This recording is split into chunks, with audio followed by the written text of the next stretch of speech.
Hello, everybody, and welcome to DND404. I'm your DM, Tony, and joined with me today are the other three kobolds in my trench coat. Fellas, why don't you go ahead and introduce yourselves, starting with the forever bashful Jared. Top kobold here, Jared, playing Armos, ready to go. Oh, you're just taking the top seat, I see. I am the second one from the bottom up, Minas Pebblewalker, played by Dan. I'm a tiny Minotaur, basically a halfling Minotaur ranger. And I'm Alec, and apparently I got put on the bottom of this trench coat. I play Drell the Ashborn, a Goliath fighter. It's all right, I'm the tail. Yeah, so you know, everybody listening, you know the deal. Before we get into the recap, we gotta do the rundown, and I just want to say, we're thinking about doing some more one shots on the Twitch. We're finishing out those details. We got some great stuff coming your way. News to us as we are now starting to record episode 27. We have seen a huge uptick in the last few weeks, because we do record a little ahead.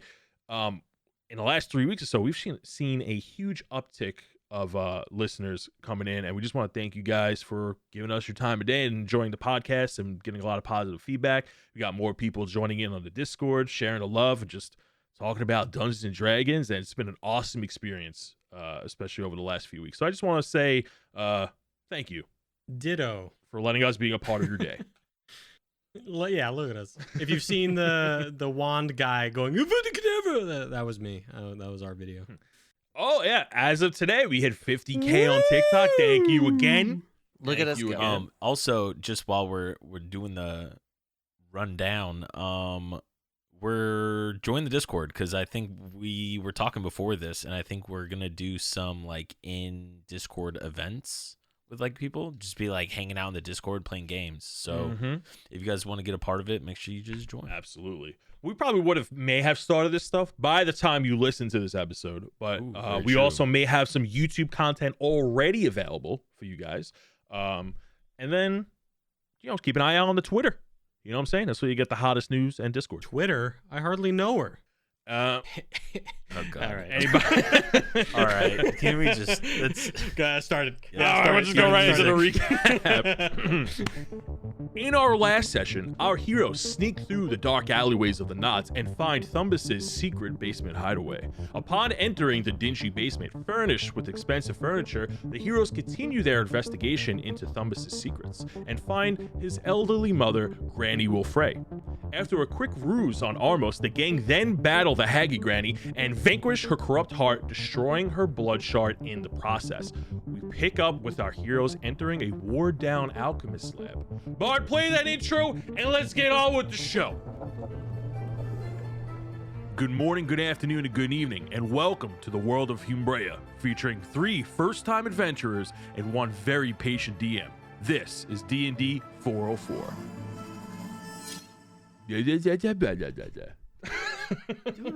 Butta gutta butta.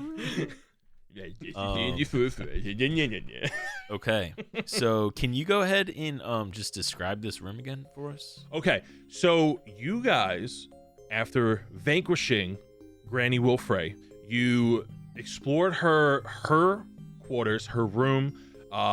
Her room was very well furnished, and the second you leave her room, there was 2 entrances. There was an entrance and an exit. The rest of the basement looked just as dark and dingy as you entered it. Everything's cracked. There's moss coming through all the stones, and there's really shoddy carpets just trying to cover up the dirtiness of it. Okay? You also found a small room full of half-eaten dead children. Further down that hallway, you guys turn and find a worn-down alchemist lab. And where we're picking up is you guys see a rune painted on the floor in the middle of all this alchemist equipment, scattered books and papers and cloth furniture and pushed to the corners. A broken and tattered rune that was painted on the floor that looks like broken away to like disrupt any magical essence that might be surging through it, making sure that this rune is rendered inactive. Minas is already looking at the I'm already looking at the rune with my magnifying glass. I whip that out. Yeah, I guess I'm, one of crawling on the things- ground. Can I see how long ago, like if this is smeared, can I see like if it's dried up, like how long ago it might have been done? At first glance, it is not magic components that make up this rune or a special type of marker. It is indeed blood. It is old coagulated blood. Just looking at the consistency of blood, it has been stained onto the floor for quite some time. You can guess maybe about over 2 weeks or so. And in various spots of this blood rune, where like a hieroglyphic would be in like its various corners, are scratched out very shoddily. And it's like somebody tried to like maybe wash it up with some cleaning products or just scraped it away with their nail.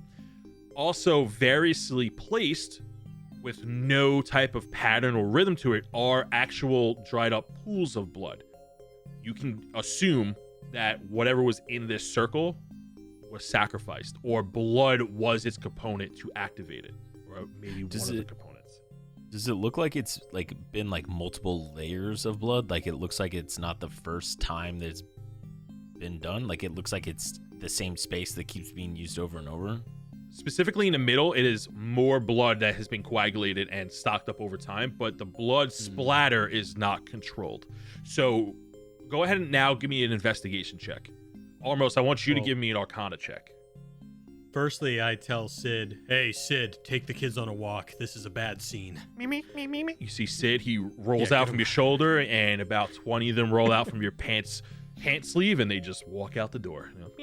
Here's the gold. Here's the gold. Go get them some ice cream. 10 of them This are is- dragging this is it bad. because it's bigger than them. Real Pikmin I stuff. got Real a Pikmin stuff. I got a 4 minus 1, so a 3 on my investigation. All right, Minus, what did you get? We're gonna combine those scores here. Can I just give him, instead of rolling, can I give him advantage? I have minus With, 1 like, to my magnifying investigation. glass? I would definitely Oh. roll yourself. All right. All right. Well, it's not good. That would be a 5. That's with it. That's with advantage. Okay, and you added your proficiency to it. Yeah, with my proficiency. So what you can determine with a 9 or 10 combined score is that the blood splatters, right, are outward, not inward, or not dripped. Like if somebody got stabbed and dripped blood on the floor. The blood splatter is outwards. Like they exploded. When you guys see the tables around them, you see shattered alchemy equipment, bunch of vials and flasks. Those flasks are broken, but a lot of them are pushed against the wall. So whatever exploded or popped in this spot had enough force to knock over anything within its vicinity. Armos, what did you get on your Arcana check? 18. Ooh, so you know exactly what this is. And you know what it is to your belief. So you go over and your mind goes white as you start to flash back to your origin when you performed your ritual that went wrong. You recognize the exact same blood rune that's on this floor is the one that you made. You believe that this is a sending portal. So somebody would create this rune on the floor, perform the ritual with the intent of sending something through the portal. It's a sending portal? Right. Like, So if you wanted to send something to another realm, dimension, plane, you would use a rune, and this one sends to a very specific one, and you know that this was the same rune that you made when you had that faithful incident. is there like, what's the distinguishing marks that make it a sending portal? You recall who gave you this information, and it was a confidant of Vero Grimgar, one of the Red Dawn cultist members who founded the Red Dawn before he became such a big name that he is today, where you guys heard whispers of how he's such an evil guy. So through one of his connections, he fed you this information, and whatever your motives were at the time, you tried to send something through this portal. And the markings, the hieroglyphics, are written in some form of abyssal and demon language. Interesting. So, Yeah. I was gonna say, so Armos, do you know what this thing is or what? And I Nope, kind of like not a clue. kick the dust up. Well, clearly someone died and their blood splattered in this weird, crazy art. I don't know what it means. So I go up to it and examine it some more, and then I fill the guys in, letting them know that something's been sending out of here. Oh, it's not just art. Okay. Not to cut you off, but as you Art. start to explain, Reginald then cuts in mid-sentence. When you say sending portal, or whoever made this rune tried to send, he cuts you off and he goes, "That's not sending. That's summoning. This is a portal. This is a markings to summon something. Do you know what it is? Yeah, this is how you get me." Do you think this wasn't what the grandma was. What else could this be around in this area? Or was it the grandma? I mean, she was pretty nasty. Yeah, Wouldn't be but surprised if is she like, she was and a I demon. hold up Reginald, like this nasty? Or Whoa, dude, the ears. His feet start like thumping, but there's nothing to thump on the ground. His legs are just like twitching. He's like breaking his back as he's flailing. Bro, the ears. So I put him down, and so we looked everywhere else in the room, correct? And there's no, like, is there any distinguishing books or anything like that maybe are connected to this portal in any way, or? So all the intentions were focused on this rune with good reason. Gotcha. So the rest of it's just junk in the area. No. So as I want you guys to give me another investigation check. The three of you make a group to see if you could find anything else. Okay. I wanted to look specifically at like either the backpack next to the wall or the desk. Yeah, I was gonna say I definitely wanted to go over the desk with all like the potion, like the mixture of potions and stuff on it. So I got a 1 on my investigation. Nice. I got a 2, but it's -1, so I got a 1. So I as really you need to boost that stat. I got a modified 20. oh, I got a 13. so you guys cleared this group check. As Drell walks over to the desk, he breaks something. As he knocks over a vial filled with like this mysterious liquid, it like melts the floor a little bit. What you guys see is that Drell is on a table, and given the equipment that's around, that's like a brewing station. You can, from what you guessed, nothing there on that table is actually complete. When you guys start searching the desk, you see a bunch of books, and a lot of it is just alchemic formulas and equations to make whatever he wants to brew. But you look in a bag next to the desk, and it's filled with vials and a small box that looks like it has something rattling inside. When you shake it, and you can feel something moving inside, but there's about 6 potions sealed up in like a small crate in a bag, with a note on it, and it just says order made out to, and it has like a name scribbled in there. It says Wilfred. Order made out to Wilfred to be delivered, and it has like a date for next week. When you search through the papers on his desk, you just see more of these formulas and nothing really sticks out. But Armos, with your 18 Arcana check, you definitely sensed magic in this room, but it wasn't coming for the rune because the rune was destroyed.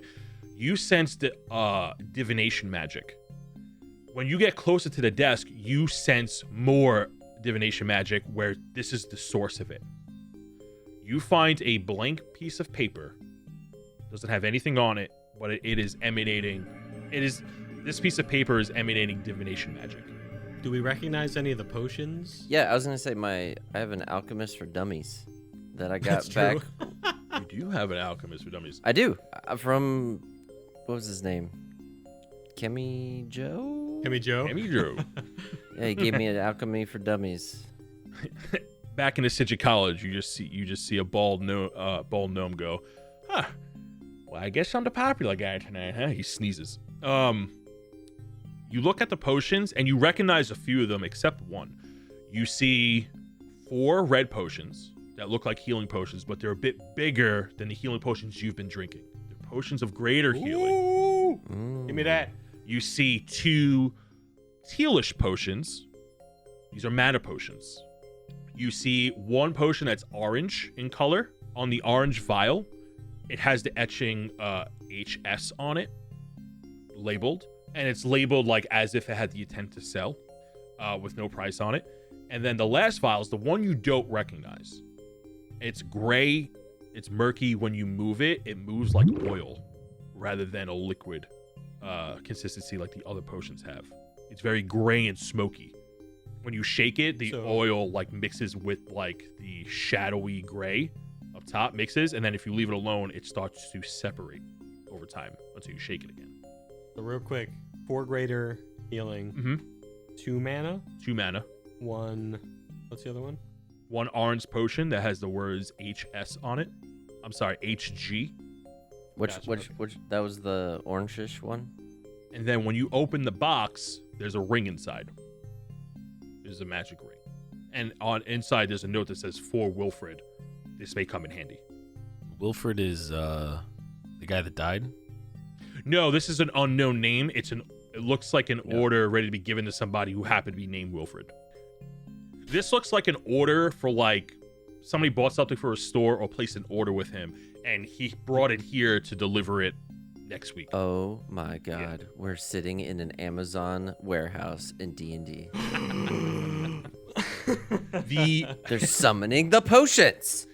The other boxes you see are just raw material that would be used in potions, and it's like random components. And matter of fact, almost if you had any components you may have burned, you can definitely find whatever basic components you need in this room and restock if you wanted to.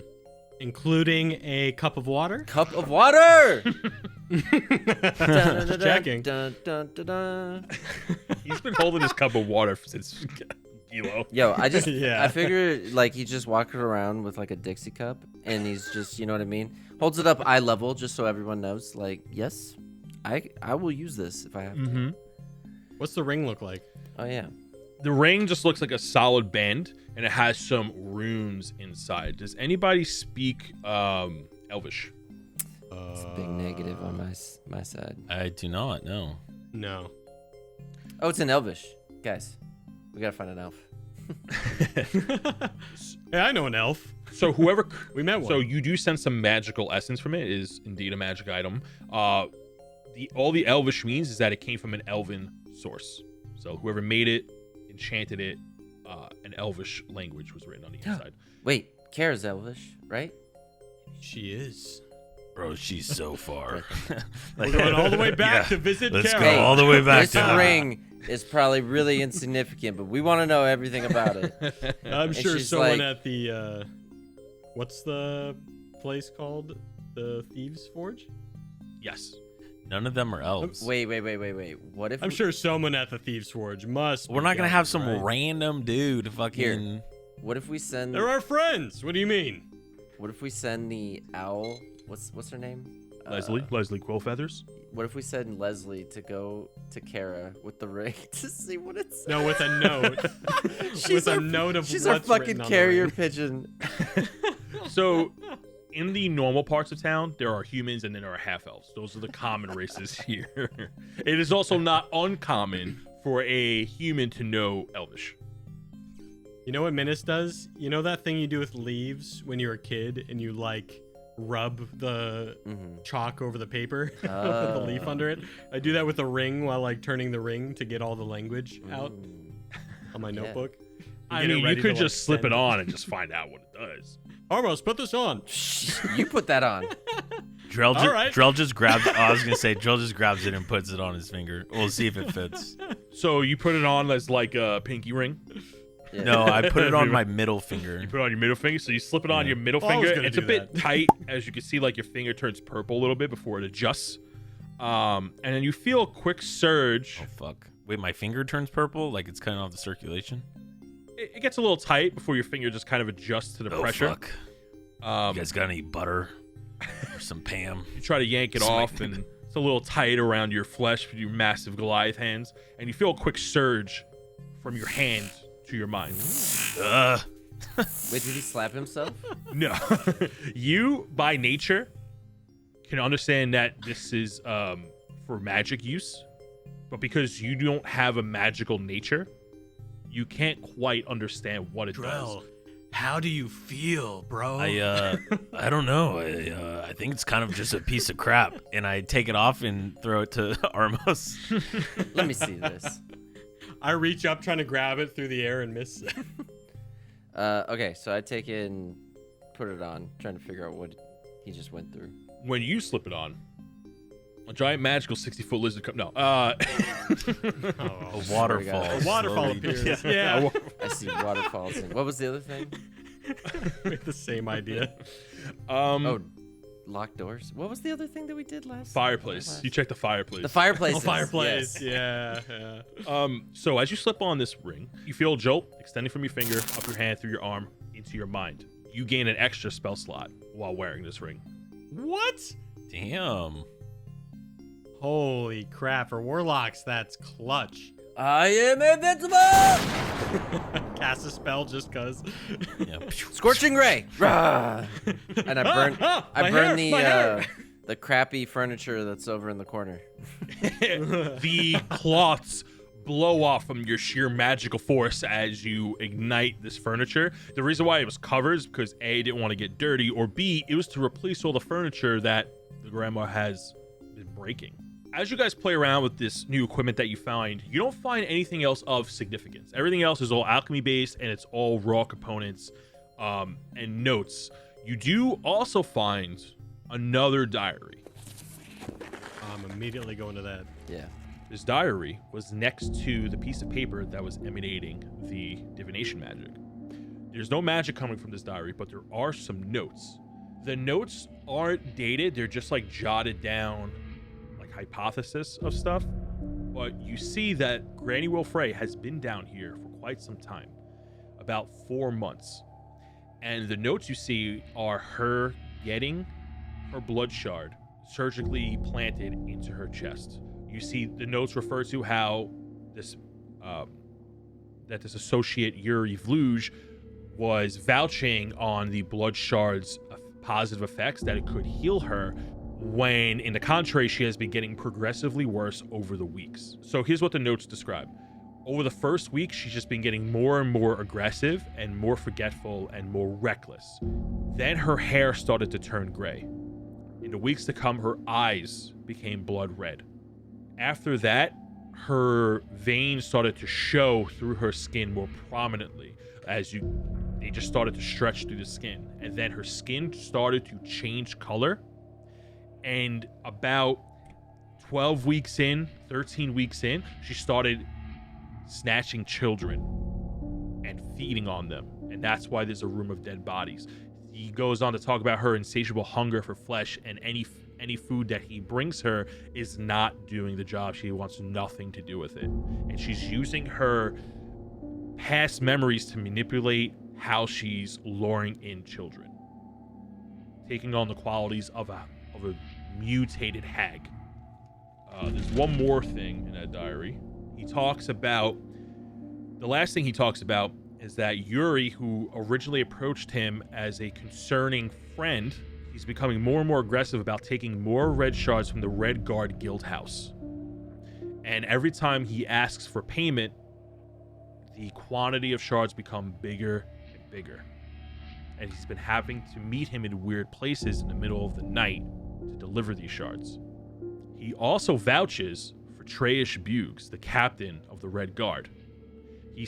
And how he vouches for him is that the obstacles he has to go through to not get caught by him, because as shards are going missing, he has taken notice and Treyish has started to take notice of the missing shards and has increased security. This diary, if proven true, would vouch for Treyish Buggs' innocence in this matter, because a lot of people don't think he's on the up and up, especially around the Thieves' Forge. Wait a second. Armos, you have a magic paper, right? I do have magic paper. Wonder if that's what they've been using to get this stuff out, Oh. to message each other. Well, we'll figure that out later, huh? How about we get out of here? I packed the diary into my bag and start heading out. Yeah. So, with the paper, we don't see anything that was used to write on it or anything like that. Correct? We just see alchemy stuff, right? Yeah, you do see writing utensils, Okay. various feathers, but you don't sense anything of significance from them. Just that it's well used. So if I take one of those writing feathers while we're here, Mhm. and I just like mark on like the very top corner just to see. Yeah, you want to make a It's like a doodle little mark. smiley face. Yeah. Yeah. So what are you putting on the paper? I'm gonna put an X in the top right corner. Say sup, baby. No. Yeah. You up? Armos was here. X. Is that what you're writing? No, just Oh the my. X. You write the. When he asks, is that what you're writing? That's never what I just you're want to know writing. what he writes, just so I can articulate this next moment. That's all. Mm-hmm. You sketch an X in the top right corner to test the pen out, and after a few seconds, your markings glow on a tealish green, and then begins to fade. And as it fades, it makes like a tiny smoke mark, and it fades into the paper, and it completely erases itself. Guys, did you just see this? It just kind of disappeared. Seeing that almost, you know that this is some type of scrying spell. Crying spell? What? So scrying magic is basically used to communicate. Scribing. Like, right? No, Is that what you mean? Scrying. Scrying. So it's SCRYING. So scrying magic is used to communicate through magical means, and it can be used maliciously or benevolently. I walk out the door back into the hallway and see how my little rock creatures are doing. Hold on. Before we do anything else, because I would hate if we all of a sudden get in a fight or something. So you guys took the how do we want to the potions and everything? Oh, yeah. So I'm gonna give my jump ring to one of the other guys because I think that they will use Well, a it in jump a ring. very awesome way, and I don't have a need for it. Yeah, then I'll take it. That works. All right, There you go. use it well. And then can I get one of those? Yeah, I was gonna say I still have a healing potion. Well, yeah, because I gave you the one I had. I Yeah. fed it to you. So I was like, So I was gonna say Well- I just need probably I don't know if I need these greater ones. So I think you guys could split them up 2 and 2. I have 2 potions of healing, so I'm good taking 1 and 1 for us, and then There's 4, right? Correct. yeah, so yeah, why don't you both take one and then I'll take 2 of them if that if you guys are exactly. A cool. greater? Exactly. Mhm. Yeah. That's exactly what Ocean I was of thinking. so greater Jared, healing. add one Done and greater done. potion of healing. Would you know? I guess Jared or Armos, would you know what mana is? I guess would you? I know. what That's a- what I'm kind of curious. I don't even know what mana potions do. Actually, you know what? I'll tell you. I'll just tell you because this is kind of a homebrew potion. This doesn't really exist, which I think is weird in D&D. What, mana potion? Okay. Yeah. Maybe some form of it exists, but I haven't seen it as a generic potion. So when you look at that mana potion, as you guys are dividing up who gets what, mechanically, it gives you back 1 spell slot when you drink it. Yeah. Yeah. If you don't mind, I'll take 1. How dare you? You got a ring, man, with Yeah, another. no. Reginald pipes up. He's like, I think it'd be kind of sweet if I got some bling. I'm just saying. You know, you boys look a little stale down here. You know what? I take the pen it's kind of like a feather pen, and I stick it behind his ear so he looks super dapper now. In his bandana that he's already wearing. Oh, this is sweet. Oh, he like There you pets go, it like bud. along with one of his ears and it like bounces off his horns that he got. He's like, Can I fashion like the backpack on the ground so that it's smaller and like fits on the back? I'm gonna give him a little bunny Okay. backpack. Yeah, That's a little bunny adorable. backpack. Oh my god. You If we ever gave merch, we will sell stuffed animals of Reginald in this Yes. very fucking moment. Bunny bag and all. you give Yes. because I love it. I'm not even gonna make you roll for any type of craftsmanship. I'm going to say that the bag you fashion and sew for him is able to hold 1 potion of like normal size. That's how much space is in there. Oh my god, he is like. Oh, this is great. That's amazing. Fill me up with 8. And he points his butt at you, Minas. some hay right here. All right, I got you. You did good in that fight, so here you go. Here's some hay. Nice. I'm looking up, like, creating a custom stuffed animal on Etsy right fucking now. But now he probably doesn't know how to, like, reach the hay, right? You see him turn around in a loop as he's like a dog chasing his tail. You know? All right, so Menace goes outside to check on Sid, see how he did with the gang, calming him down. He's caught up in the tattered rug as like the gold coin fell through one of the loose holes, and they're trying to lift the rug. And they're like I'll leave you caught guys in for there. 5 minutes. The big one's like meh. He's like pointing at another one. He's like meh, and he points at another one. It goes down the line. He's like, it's not me. He wrote me into this. No, he didn't. He wrote me into this. Hey, it's okay. It's okay. We'll get ice cream later. It's fine. And I pick up the gold. I put Sid back in like my pocket, and I think we're continuing on. So wait, so I guess the next option is that we go back, we high five our buds at the Shadow Smugglers, and yeah, cut to us high fiving. I think we need to epic like finger guns and then high five the fuck out of here, right? So I just need to know if you're leaving this area or not. Oh, there you go. See, When you say stuff the area, like do you that. mean? I mean, it's the middle of the night. You guys are sneaking around. I'm not just gonna let you skip to safety. I mean, come on. What do you mean it's night? See, yeah, this exactly. is why I was Knots, like, or what do you mean? let's You're in the divvy up nuts. them You're in a bad potions. part of town, you know. Right. I know. I'm saying, like, do you expect? Is that what you're asking? If we're leaving the knots or we're leaving this building?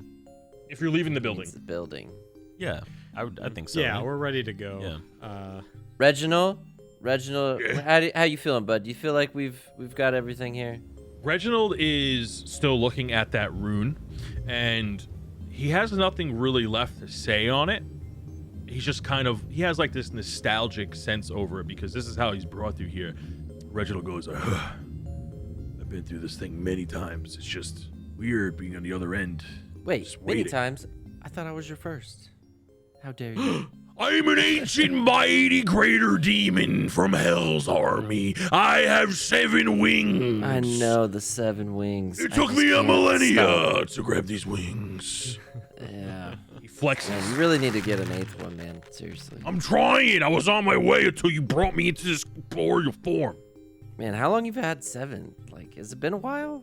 I'm not gonna lie. You guys keep poking fun at it.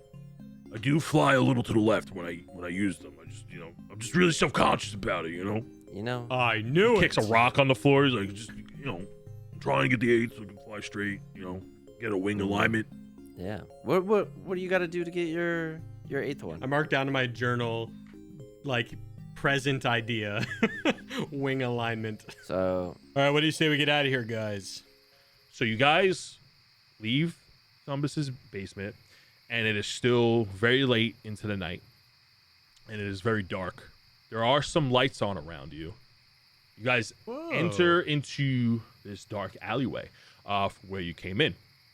And as you guys start making your way down, I want everyone to give me a perception check. Oh God. It's an 11. That is a 7 for Menace. 17. You see some shadowy figures at the corners of your eye as you walk down this dark alleyway in the knots. The alleyway is about maybe 15 feet wide, and it's between 2 houses that are boarded up. Any type of light source is coming from the main streets on each end of these alleys. As you approach the main street, there is a silhouette of a figure standing in tight black clothing. You don't see any type of facial features or anything, but he looks very slender and form-fitting, and he has a bit of a stance, a bit of a pose about himself, like he's a big deal, as he lights his pipe, illuminating the lower part of his face, and there's a well-groomed beard on a human face. He takes a puff of his pipe, and then he says to you, "Looks like somebody already sang our song. Now that's a cover." I don't even know what the fuck that means, bro. And I just pull out my sword. He takes another puff of his pipe. Wait. He goes, "I dropped the weapon if you know what's best for you." Bro, I don't even know who the fuck you are. What's going on up there? I don't know. Some Joe, guys you talk okay? about fucking covers of songs and shit. With your perception check, when you look at the other end of that alley where you could have gone, there is a similar shadowy figure standing at the end, blocking your way. Hey, there's a guy at the other end of the alleyway too. Hey, hello. yeah, The guy at the other end of the alleyway has his like he's like leaning up against the alleyway wall with like one knee posed up, looking all cool and sly in the back, just kind of watching you guys as you talk to this shadowy silhouette. The man you're speaking with takes another puff of his pipe and goes, "Here's the rub. That spot you just..." Why are you rubbing us? Don't rub us. We didn't ask for that. Yo, what the fuck? Are you some kind of pervert? No, Oh God, my mom warned me about people like this. It's fucking disgusting, bro. He takes a deep breath and goes, "There's always a couple of hecklers at every show." As his foot starts to tap, everyone make me a charisma saving throw. oh no, Swear no. to God, if it's these goddamn jazz people, I'm No, no, it's not. No. charisma. No. I It's got just straight charisma. It's I a got an charisma 11. saving throw of DC 12. 11? fuck. Thank goodness, I got a 14. Got a 13. Minus and Armos, you're not catching what's going down right now. Drell, as he taps his foot, you still feel the same animosity towards this shadowy figure. But you notice that your foot starts to tap along with his as you hear the faint sounds of jazz from the rooftops. No. This smooth sounding saxophone from the distance very subtly enters your ear as you start to tap along to its beat. We don't want any problems, boys. So here's the deal. You were clearly the opening act to our main show, and we were planning on hitting that joint, but you seem to do all the hard work for us. And he shrugs his shoulders and laughs a little bit. He's like, "We'll make this easy on you. You give us what you found, and we'll let you go. No harm, What no place? I don't even know what the fuck you're talking about, bro. foul."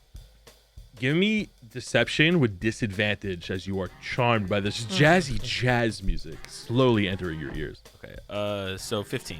Wow. With disadvantage? Yeah, I rolled an 18 and a 15. That's really good. Really good. Wait a second. 15 on deception. So this gentleman looks at you and he goes, "Well, you just dumb or you just blind?" I mean, I'm pretty dumb. "Oh, I can see that." Oh, well, okay. His face comes into the light as he leans forward to answer your rhetorical question.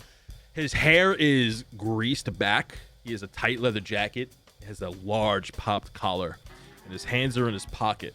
Very cool. Here's the shakedown, boys. Oh, don't shake us. Oh, Either. I'm gonna I'm shake not you. into I'm that. gonna shake you. I'm gonna move you. What the fuck is wrong with you, bro? If you want to make this So rob us and shake us? I don't get it. Who does that? with your perception check from earlier, you notice 2 additional shadowy figures from the roofs on the left and right of you. I'm gonna put that jump ring to effect, Draw. Okay. Drell just goes, how about this? Give me a sec. And I pop a fucking potion of greater healing. Are you? Is that what you're doing? Yeah, that's what I'm doing. Everybody, roll me initiative. No, I get to do it beforehand. Yeah. So this is a preemptive Yeah. initiative, so that's fine. You're definitely gonna take it. Okay. But that starts something right there. Yeah, 14 for Minas. A 14 for me. Hey, what's up, buddy? We keep going on the same initiative. You know, And that's a you know, we gotta stick 19. together. Good old That's a pals. 19 for me. I love this. I love the idea of him just potion, bang. No, you know what I say? I grab the potion of greater healing. I say, God, you guys really make me want to fucking drink. And then I drink the fucking potion. Starting the initiative, as Drell takes this health pot down, you notice that's a sign of aggression instantly, and he takes a step back, gets into a jazzy striking pose as the music of saxophones and pianos becomes louder from the rooftops, and he draws a sword from his back, starting the initiative. So, since your potion was a preemptive action, we're gonna say that goes off on round 20, and we're gonna start the combat on initiative 19, which is you, Drell, when you're gonna kick us off. What are you doing? So I'm gonna look at the guy who I've been talking to and just gonna fucking Like, so I drink the potion, I slam that shit on the ground, and I look at him, I go, let's just get this over with, huh? And I just fucking swing my sword at him. 16 to hit. That hits. Go ahead and roll for damage. 11 damage. So you take a quick jug of your health potion, and as it hits your turn, you go ahead and you take a swipe upwards towards him as it slashes across his chest. He goes and does a spin motion with the movement of the sword. As his jacket rips, he looks down, goes, tss, and he uses a reaction. He strikes a pose, and he points out into the rooftops to your right. He does a spin, and he points up to the roof, looking at the guy on the rooftop to the right of you. And he goes, Chet, play me off. You see one of the shadowy figures on the roof. He goes and moves closer to you guys, getting ready to pounce, and jumps down into the combat. He comes up right next to Armos and Minas, and he's going to make an attack as a part of his reaction against Minas. He misses with the attack. So he rolls off the roof, does a barrel roll up into a fighting stance. Other well-dressed gentleman in a black leather coat with very suave back hair, looking real greaser-like, goes to take a slash with a dagger and just misses as he swipes over. Whoa, hey, whoa! head. I don't want to be robbed. Get away from me, weirdo. It's time to dance, bud. I don't like these guys. It's gonna go ahead and move to initiative 17, which are the Jazzy Jazz Thieves, the Dark Alleyway Gang. On their initiative, they all start to snap in unison and do a jig from left to right as the music of the saxophone becomes louder and louder in the alleyway.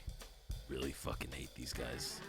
Ooh, looks like we got a big one. The shadowy figure in front of Drell, as he does his spin move, becomes fully illuminated. It is a human, very well groomed, has the largest popped collar of them all. And he strikes another pose and he goes, I guess you just played us off into the main performance. And he's going to go ahead and point at the moon. You guys notice that is a full moon tonight.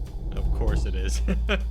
All of the thieves, all of the Dark Alleyway Gang, their bones start to crack and naggle as the sounds of bones breaking and popping back into place. They all start to transform. The two that are in your line of sight have become were-rats. Very groomed mouses with big ears. The one in front of Drell has the largest of the ears. That's fucking gross, bro. He's then going to make a bonus action. As he turns into this giant rat, he does one more final spin, chomps his teeth at Drell, goes, check this out, pulls out a saxophone and starts to jam along with the beat that's already there, going into a saxophone solo. As he plays this solo, all the rats around him, all of the were-rats around him start stepping up their dance as the snaps become louder and they feel inspired. So they took their main action to all transform. That's going to go to Armos and Minas' turn. So I think I'm just going to throw a sling bullet at the one that's farthest from us. So that's going to be one of my +1 bullets. I'm going to roll to hit that guy. One that's fought. So the other, you're going to shoot a bullet at the guy on the other end of the alleyway behind you. And that definitely misses. That was only like a 9. Okay, so you go ahead and shoot one of your bullets at the end of the alleyway. It goes right past him with a 9. As he looks closer to the ground, he looks like a much harder target to hit. It's going to move to Armos' initiative. Okay. I'm gonna Eldritch Blast the guy that's...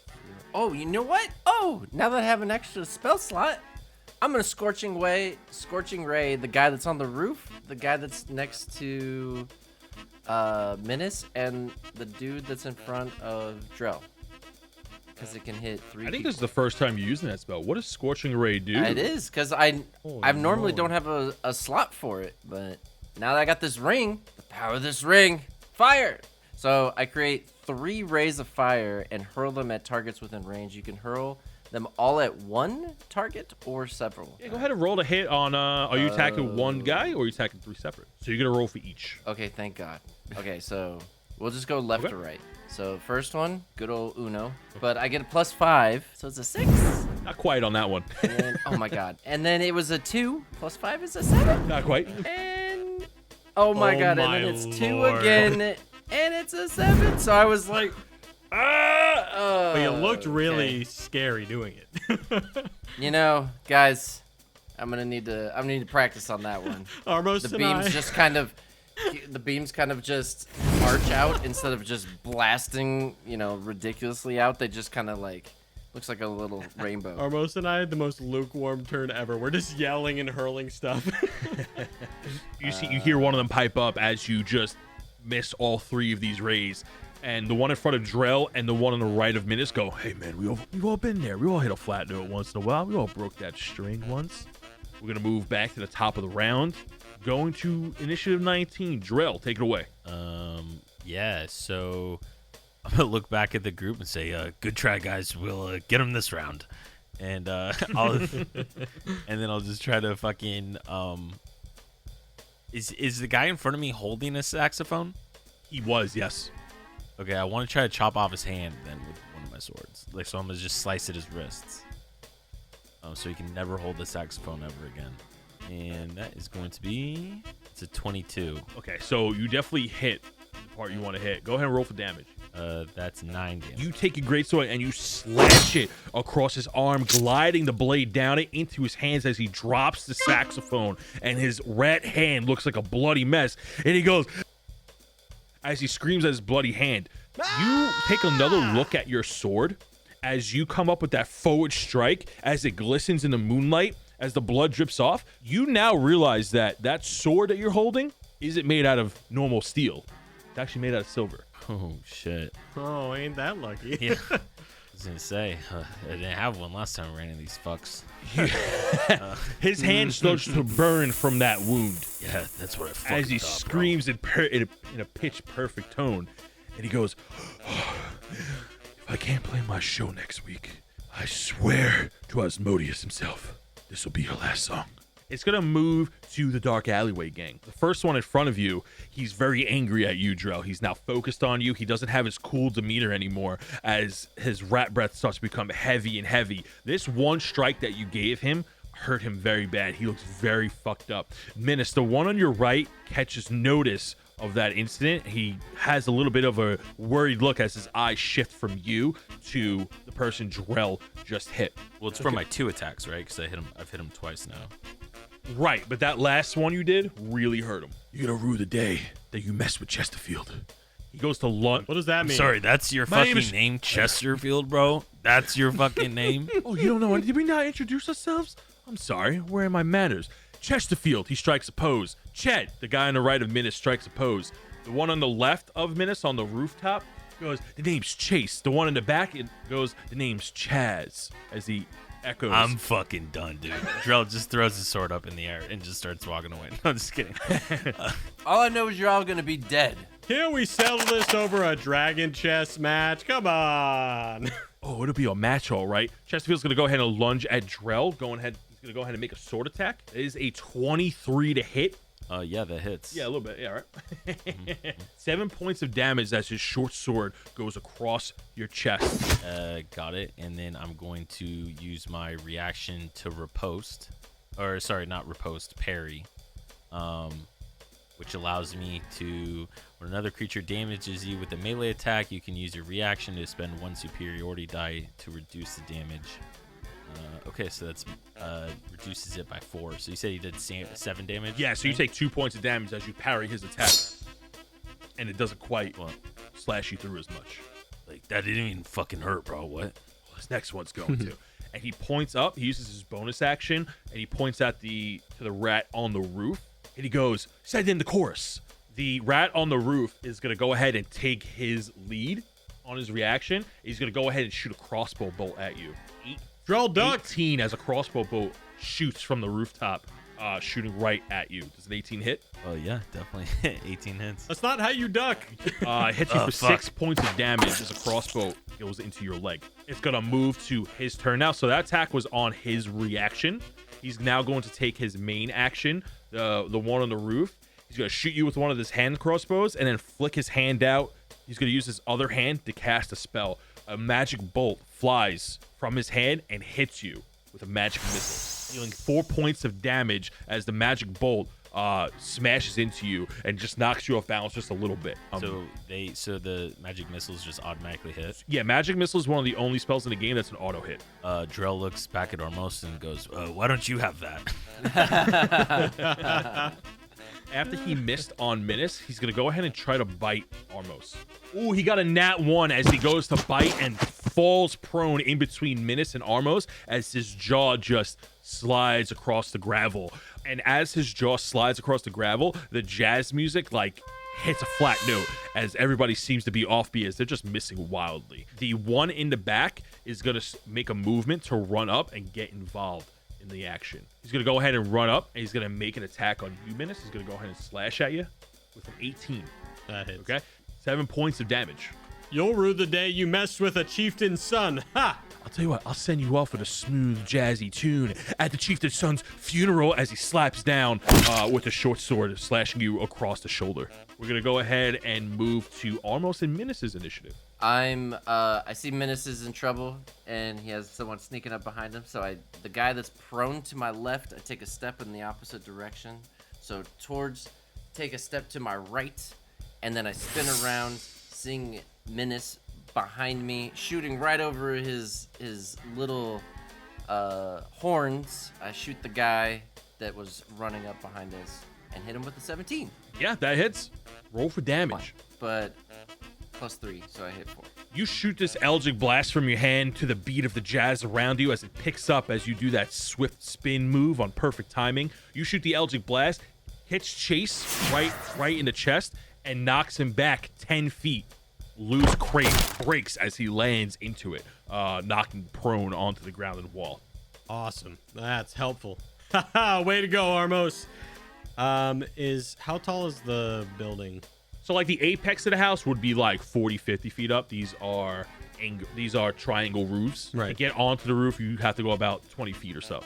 So you can absolutely do that. Just go ahead and make me Awesome. a acrobatics So acrobatics check to get up. Okay, cool. That is an 11. Yeah, that passed. This will be a DC 10. You know, I hop up on a barrel, do like a kind of like a 3-step run up to a railing, kind of hop over, just grab the top of the roof, and kind of do almost like a handspring up onto the roof. Sid, get the troops in order! You know? The swarm, yeah, they all start running around, getting in position, like charging towards the people. Your rock getting swarm, ready. as you head in one direction, they all flank on your command and start to find various ways to get up to the other roof to react on your action. So then I'm gonna attack the one across from me on the roof. I want to throw a sling bullet at that guy. Sure. Go ahead. Natural pumpkin. What type of bullet did you use by any chance? It's just a +1. +1? Sling bullet. Okay. Yeah. You go ahead and you sling, and with the nat 20, you hit him dead between the eyes. Go ahead and roll for damage as your rock swarm makes it up on time with your bolt, with your nat 20, and adds to your attack. Go ahead and roll for damage. So that is 4 + 6 is 10 damage. As this bolt smacks him between the eyes and your swarm starts to crawl up his rat body, he starts to freak out. He goes, oh, what is this? What is this? And he tries to shake off as your swarm starts beating at him. He goes, this is not so... With 4 swarm damage. This is not jazz. This is not so jazz. This is not jazz. This is not jazzy. As he tries to shake it off and taking your damage, he has a big red mark right between the eyes where your bullet landed. So that's, 10 plus my 4 swarm damage. Chaz is looking a bit beat up. And then I'm going to use my last favored foe ability. So when you hit a creature with an attack roll, you can mark the target as your favored enemy for 1 minute. Ooh. Or until you lose your concentration. The first time on each of your turns that you hit the favored enemy and deal damage to it, including when you mark it, you can increase the damage by 1d4. Sick. So it takes another 4 damage. Chaz is not looking too hot right now. Ha! How do you like those notes? They're flat. They're not as good. They're not as good as this. It goes in the middle of trying to knock off all these rock minions. That was amazing, Armos. Let's mute these guys. Ha ha. Chaz feels like, I don't like these jazz puns that you're doing. That's our job. That's our gig. You understand? That's our gig. We're going to move to the top of the initiative. Drell kind of just looks around and he sees how fucked up Chesterfield is and he goes, looks like your band's about to split. And then he like fucking slices a sword at him too. Roll to hit. God, I really fucking hope I hit right here. Oh, let's fucking go, dude. That's a nat 20. Roll for damage. That is 20 damage. Drell, finish Chesterfield for me. Are you serious? Yeah, so I think I start with like just cutting off both of his hands and then just saying, yeah, it looks like you're never going to be able to play the saxophone or breathe. And I just shove the greatsword right in his fucking mouth. It just goes out the back of his head. And then I turn around and look at his boys to see what they do. As you shove the sword into his mouth, he like gasps at the shock of your punny lines. He goes, and on that gasp, that's when the sword goes through, and his body just becomes limpless on your sword as you pull it out, as his face starts to burn from the silver in your blade, and he just drops. Minus kind of throws up in his mouth a little bit. You notice on your turn, as you turn around to look at the rest of the gang, all three of them are shocked, and they're like, Chesterfield, no, he had that charity event later this week. Oh yeah, they're so charitable. I forgot. The board. Oh, the orphanage. And they all look at Drell. As you walk towards the group in a badass way, you flourish your blade to get the blood off, and you sling it over your shoulder, and you're looking at them chin up, and you just like eyeing them down. And they are looking at you, and they are seething. Their rat teeth all start to chatter as their animalistic instincts start to get the best of them, and they are angry at you, and they are lasered in, focused on you. The three of them are going to ignore whatever battle tactics that they had, and they are just going to lunge on you. I got a 19, an 18, and a 14. All of those hit. The three of them jump on you and all make bite attacks as they sink their rat teeth into whatever part of your body is unarmored. You take 12 points of damage as all these rats jump on you, and you don't really fall down as adrenaline is pumping through your veins. I think I'm just gonna stone endurance. Okay. To just reduce the damage. Go ahead and reduce it. That's by 9 damage. So they do what, 5 damage? Yes. To finish off their turn, make me 3 saving throws. 3 Constitution saving throws, DC 11. 3? Because it's 3 separate rats that bit you. Yeah. So starting off strong, that's a 6. Okay. That's a 23, and that's a 9. You take an additional 4 points of damage as these rats bites were clearly infected, as you feel like this stinging poison go through your body for a moment, and it burns as it cycles through. You feel very weird and tingly for just a moment, and then you just shake it off, as you feel like that's how they bit you, just doesn't sit right. Oh, what the fuck? That is the end of their turns. So now we're going to move on to Minas and Armos. All right. So I take a step towards where Chesterfield was, and then they're kind of all 3 in a row, but or I guess almost in a row at this point. But I'm gonna aim at the farthest one away, which is Chase, just to knock him away from Drell. Yeah. They're all Eldritch kind of on Blast, top so- of him. So yeah, this will definitely knock one of them off. So which one are you attacking? Okay. Get the fuck off of me, The you one that I weird hit little before. rat things. One you originally hit. Awesome. Yeah. So I got a 17, That hits.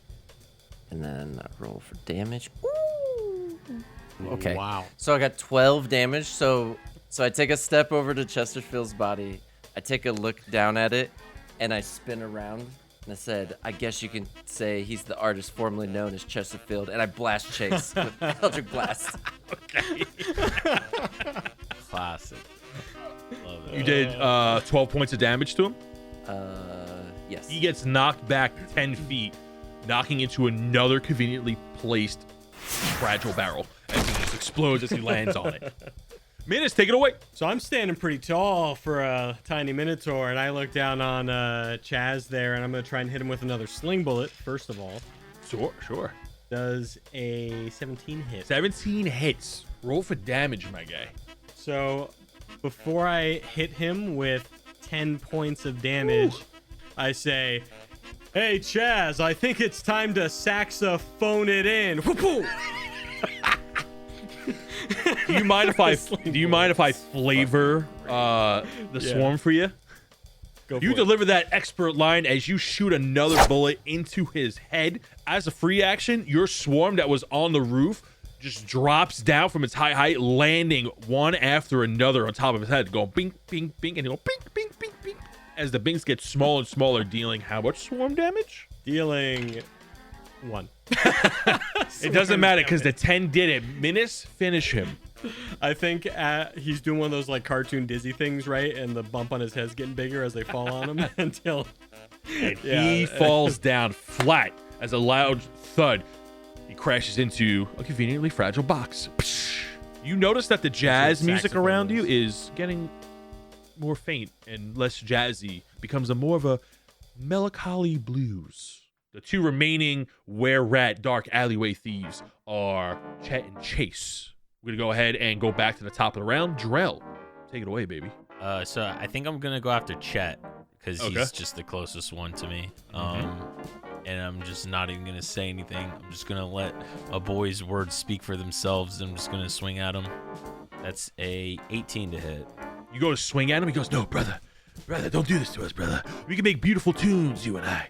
Brother, do you want to recant your attack? No, I'm just, nope. Wait, Drell, no! Go ahead and finish him as you slice your blade down on this prone were-rat. So just go, how about no, brother? And I just fucking slice his head off. His head rolls. Chase witnesses this carnage as you just beheaded one of his jazzy jazz saxophone blues brother.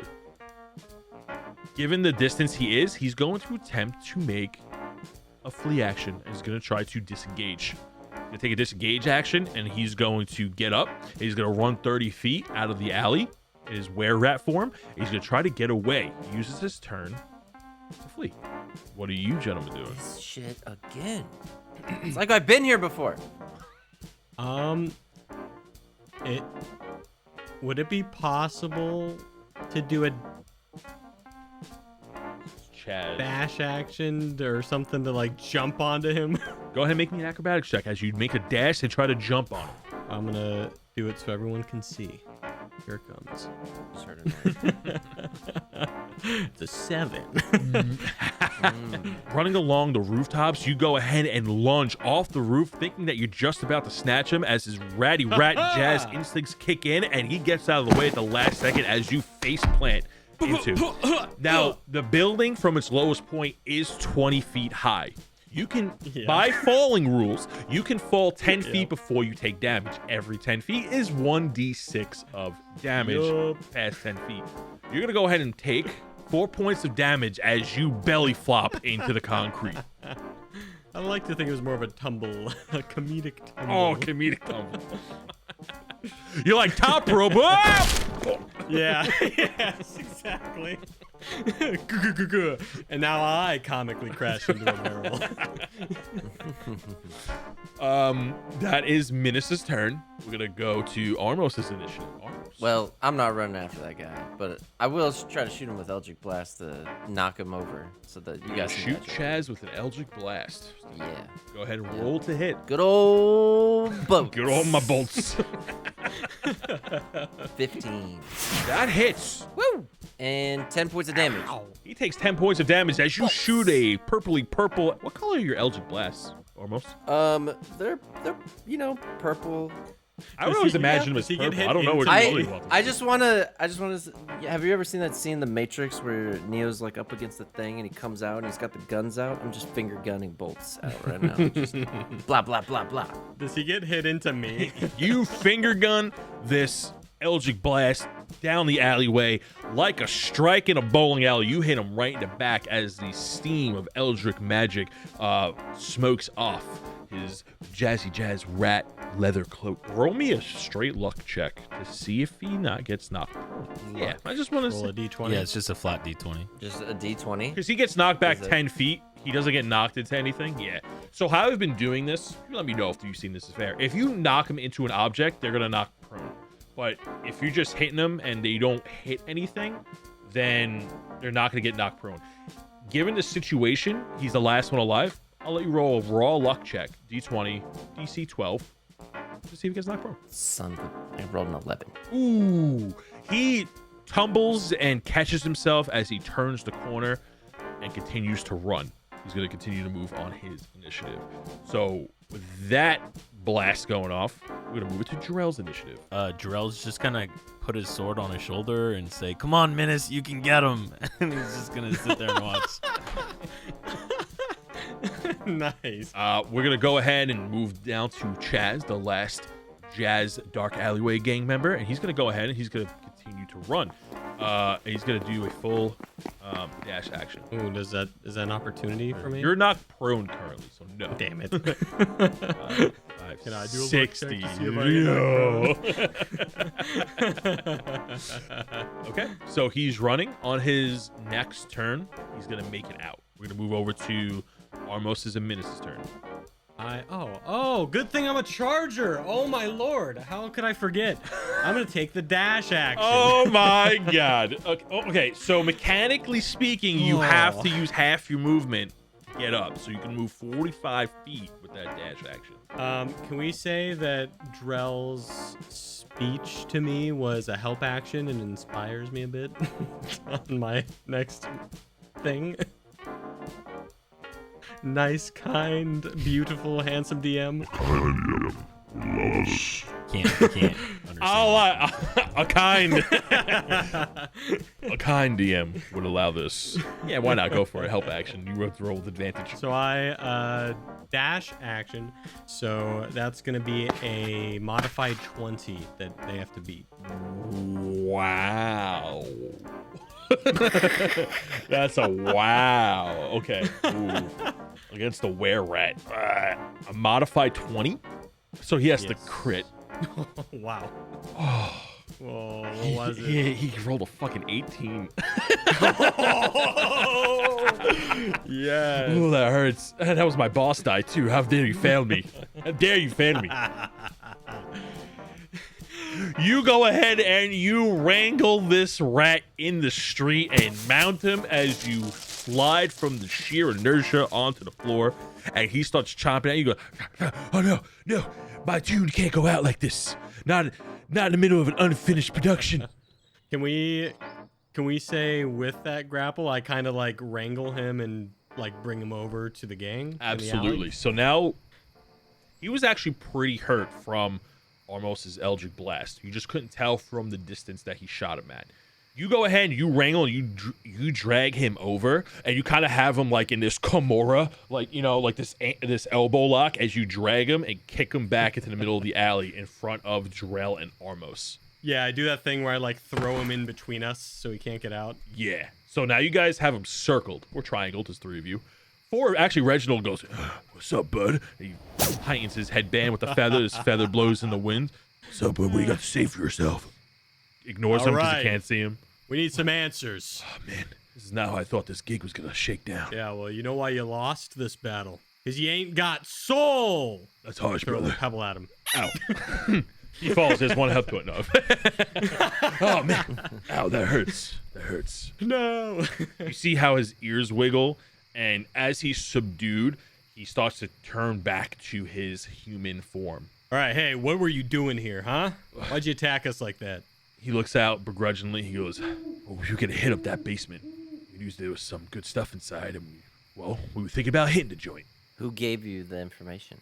So I'll tell you, if you want me to tell you what I was doing down here, you have to promise to let me go. It won't be very jazzed of you if you go back on a deal." Yeah, why don't you tell us, and then we'll figure out if you deserve to live. You don't have much bargaining chips as I Eldritch Blast Chaz's body so that it starts to burn. And I'm like, "Look at your buddy over here.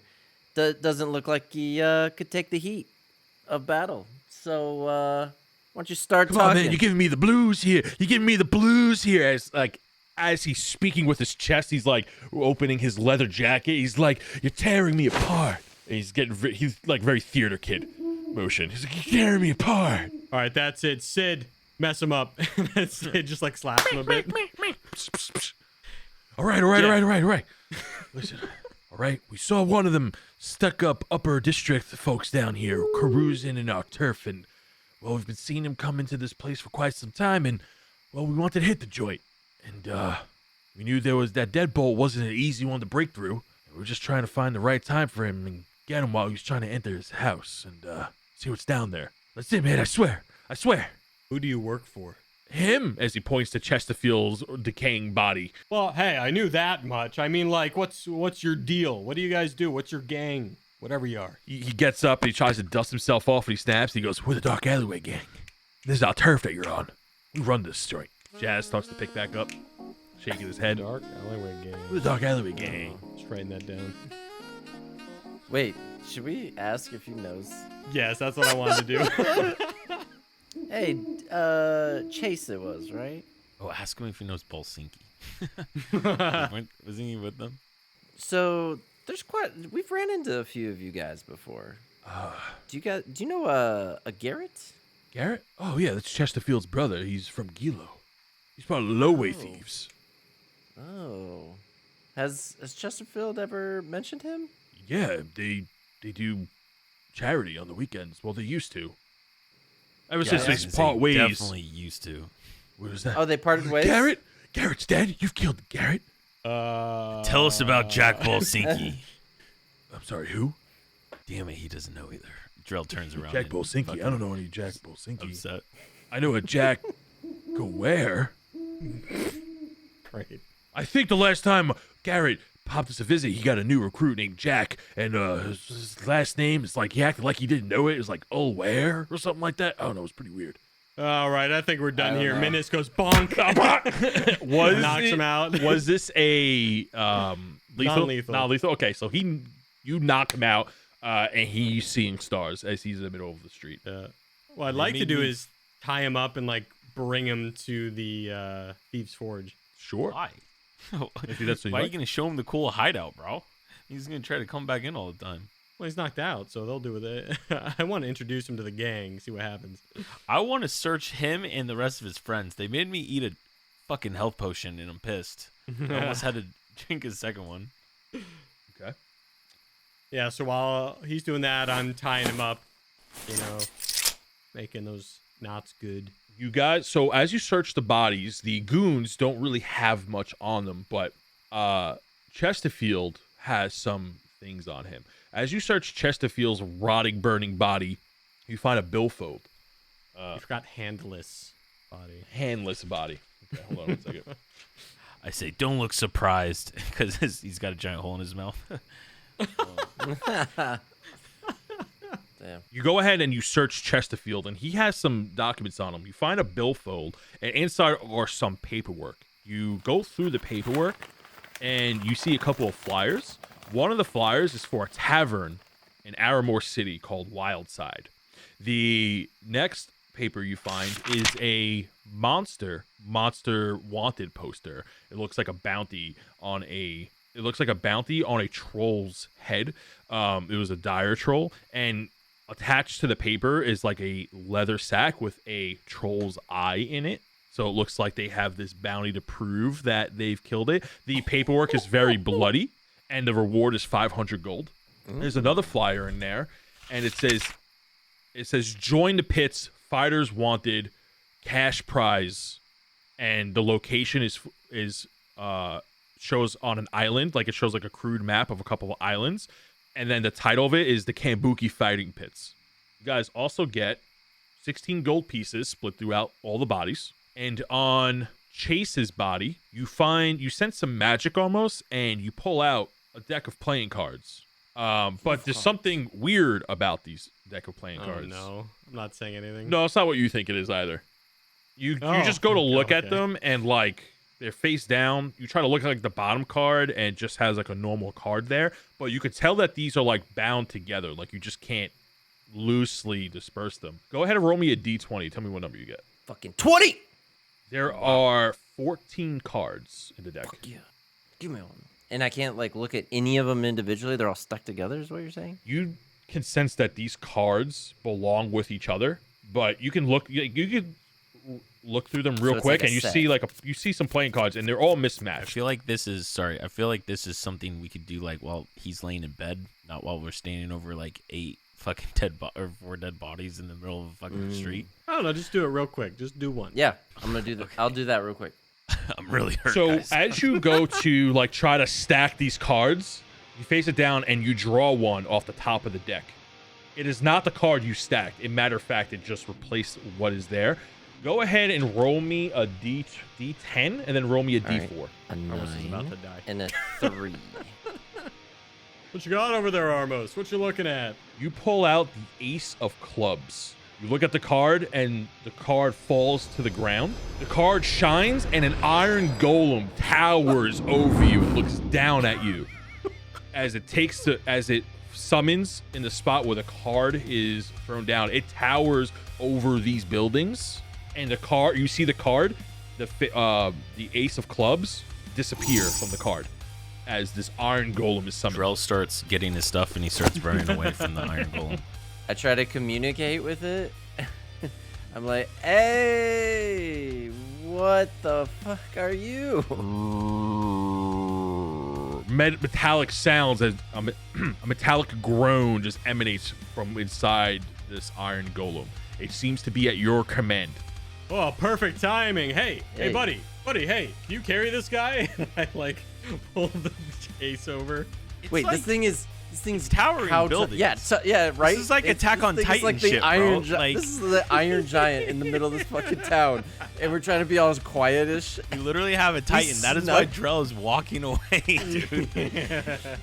We snuck in this place, and now we have the And we're fucking fucking Iron wanted. Giant sitting on a building. An iron golem is a large construct standing at, I'm sorry, maybe not tower. He's standing at 18 feet tall. This thing's massive. Like, this thing is hard to miss.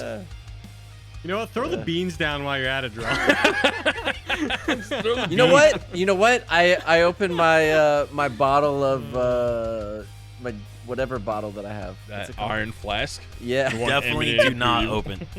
No. I mean, do at this not. point, No. Cat's out of the bag. Drell Cat's is, out of the bag. Sorry, Drell get it is back on covered track. in Get it? bite marks. No. He's bleeding. He's severely hurt, and he is walking away. He's already halfway down the I want to fucking open the flask because if anything negative comes out of it, I'm ready. So, Okay. wait. Before you go, let's get back on track because I just need to know what's going on. Sorry. You Yeah. summon this giant iron golem, and it's looking at you, Yeah. and it's awaiting your orders.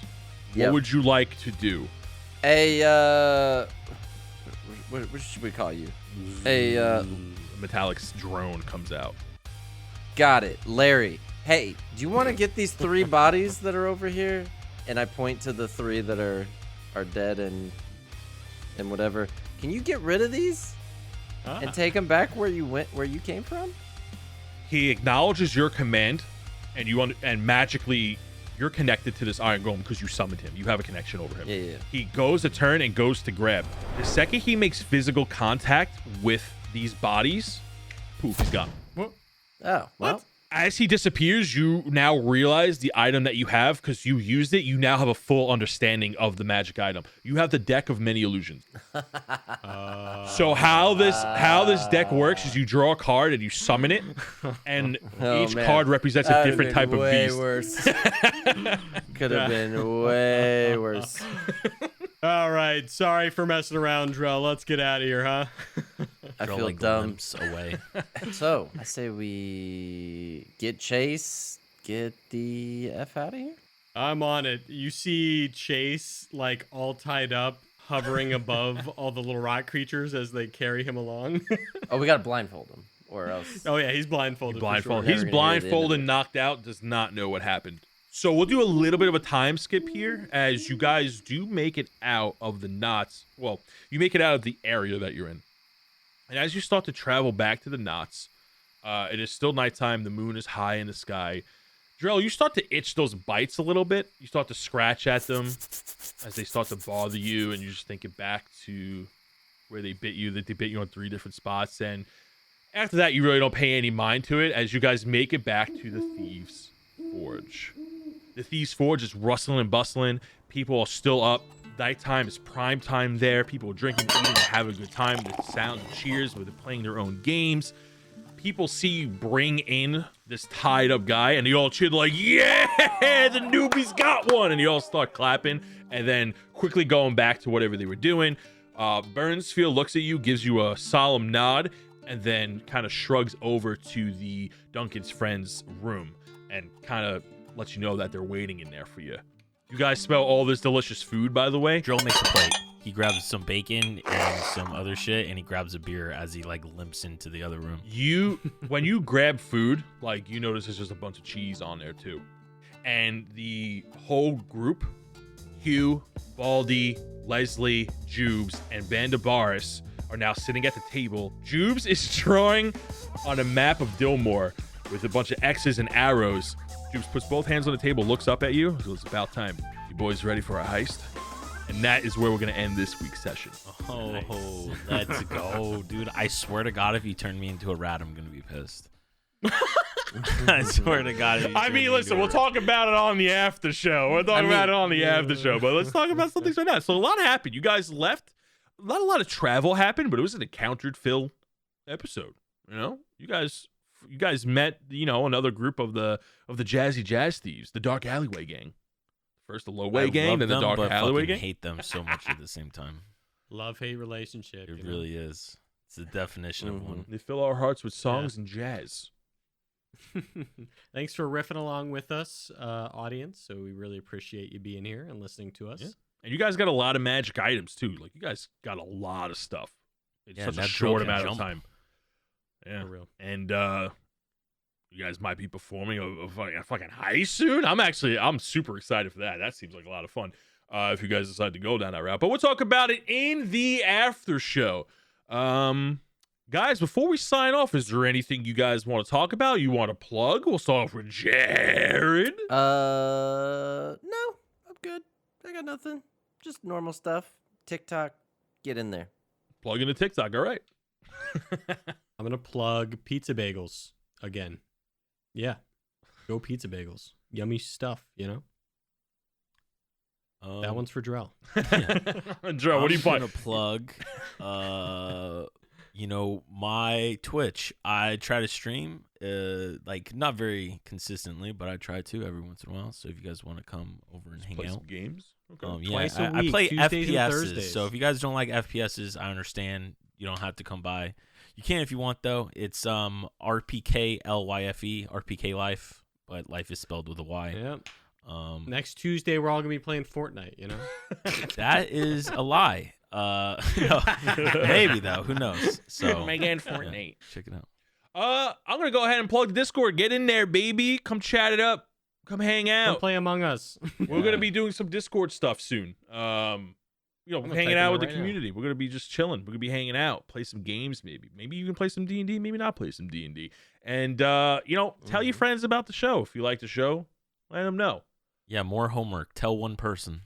And then they're gonna tell two people, and then they're gonna tell two people, and then we're gonna be super fit. No. See, it's called multi-level marketing. Is how we're gonna Yeah. ties this And podcast. within 5 lapses, we've told the whole Exactly. world. It's great. Exactly. I'm loving it. And all right, that's where we're gonna end this week's episode, guys. Thank you for the love and support, everything between. We appreciate you. And now we're gonna move on to the Patreon supporters, or Humbraya's heroes. Take it away, future me. Hi, it's future me. It's time to thank the supporters of our show. First up, we have Sidgwick College alumni Ulrich Shieldust. Ulrich not only owns a fleet of successful blacksmith shops, but he is also a giant slayer. Once, Ulrich killed a giant who tried to cook him in a giant pot filled with delicious spices and herbs. Now that's what I call a seasoned adventurer. Let's move to Humbraya's heroes.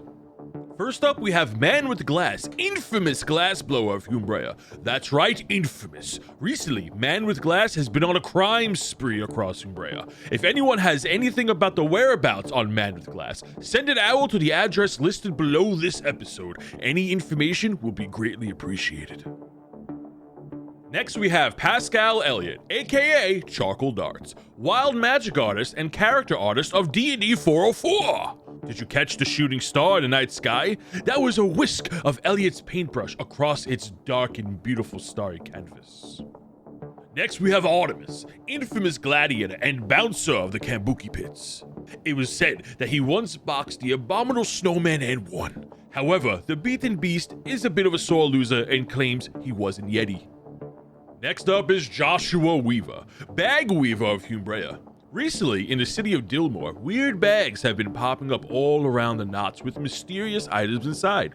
It was unsure what the items were, but it was rumored that it was last year's W-2s. That's right, this is a reminder to do your taxes. You're cutting it close if you're hearing it for the first time now.